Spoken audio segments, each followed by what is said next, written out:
probably nothing is more important, as you well know, as practice, setting up a practice schedule. And we all live busy lives, but if practicing gets left until everything else is done, practicing probably won't get done. So try to help your students find a time, preferably the same time every day, right before dinner, right after school, whatever works for your schedule, so that even if they can't practice every day, at least they're practicing on more days than they're not practicing. This song is called Practice Everyday March, and in addition to it having our first 3 notes, it's got a good message for them.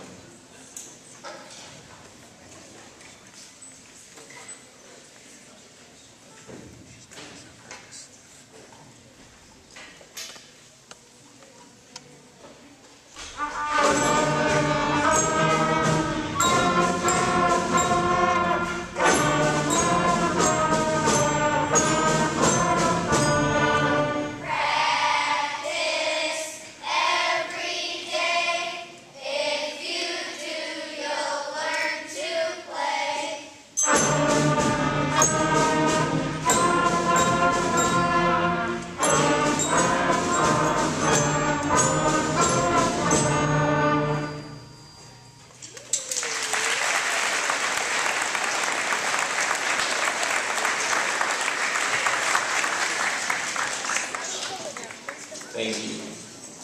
Now, the first thing we did was play on the mouthpieces a lot. And I apologize, parents. It probably drove you crazy at home for a while. But there is a purpose behind it. Tone and the production of the sound is so important. And if we put instruments right away, if you think about what all you have to do to play an instrument, form the mouth correct, hold the left hand correct, the right hand, the instrument position, posture, breathing, reading the note, figuring out the fingering, counting this. It's a lot of things to do at once. And if we can cut it down to just a few, it helps. So, working with just the mouthpiece alone helps me and the students to isolate just the problems that might be developing there. I will let you hear each of the mouthpieces before we do this next song. With my flute section, would you demonstrate the mouthpiece of your instrument only? Ready, play. There we go. That's kind of a pleasant sound, isn't it? All right. We have an oboe player. Let's listen to an oboe reed. Yes, can you believe it? That little sound turns into a gorgeous oboe sound, as you'll hear later on. Here's the clarinets. Ready, play. Yeah, all right. Our saxophone section uses the mouthpiece and the neck part.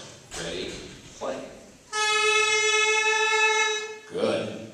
Now, the high brass, French horns, and trumpets have the smaller mouthpiece, so when you buzz on it, it gets the higher sound like this. Ready, play. What a great section. And our low brass with the bigger mouthpiece has a lower buzzing sound. Ready, play. There we go. Now, just to have some fun with those sounds and play a few of the notes that we've learned, a 5-note scale, we've got this little piece called the Scales and Mouthpieces. I think you'll enjoy it.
Getting the right sound and a good sound on the mouthpiece means that you're probably going to get a good sound on the instrument itself, as long as you have good breast support also.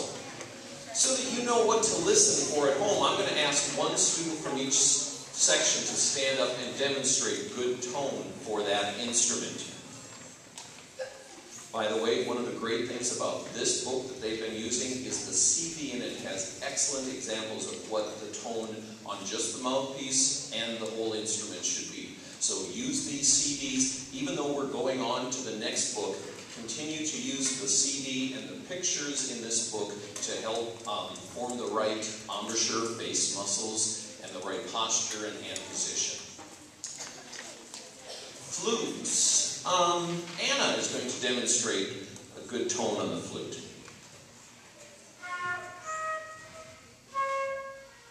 There you go, and the flute is one of the more difficult instruments right away to get a good sound on. Good job, Anna. We're going to wait with applause till I get them all through. Thank you. Our oboe player, Shayla, is going to demonstrate tone on the oboe. Go ahead and give it one more try there.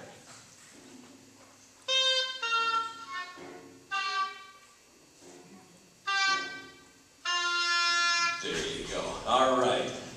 Murphy is going to demonstrate tone on the clarinet.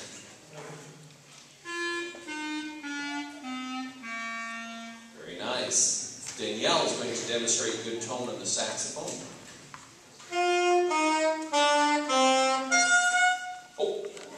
Oh, with that last one. All right. Do you want one more shot at it? Okay. There we go. All right. Madison is going to demonstrate good tone on the trumpet. There you go. French horn learns different notes, which is why, to begin with, they're on that in-between range, which is why I've had their lesson group separate from everybody else so far. Ryan's going to demonstrate just a good long tone on the French horn.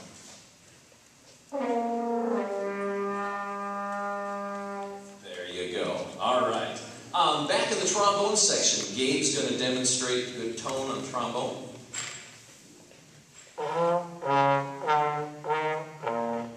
There you go. And finally, Isaac on the baritone.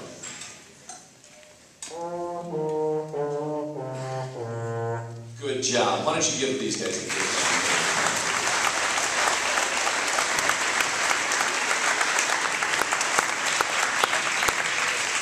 It may sound like I'm in avoiding the percussion section. We're going to give them a feature later on. We're going to let everybody demonstrate good tone on hot cross buns.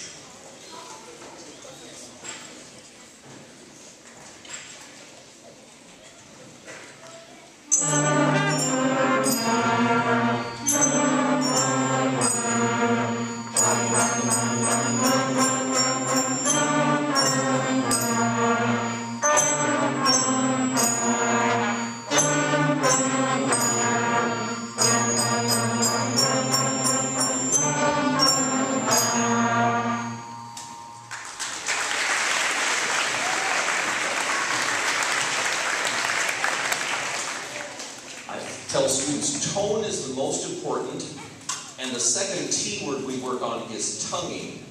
If they just blow the air, hoo, hoo, the beginning of the note aren't clean and clear. Whereas if they learn to do what we call articulate each note, or start with a T sound, two, two, then the beginnings of the notes are much better, and they eventually will be able to play much faster. So, in some cases, on report cards and so forth, I might put a question mark on articulation. That means they haven't quite yet gotten that habit of tonguing each note. We're going to all try and tongue all of the notes on Mary Had a Little Lamb.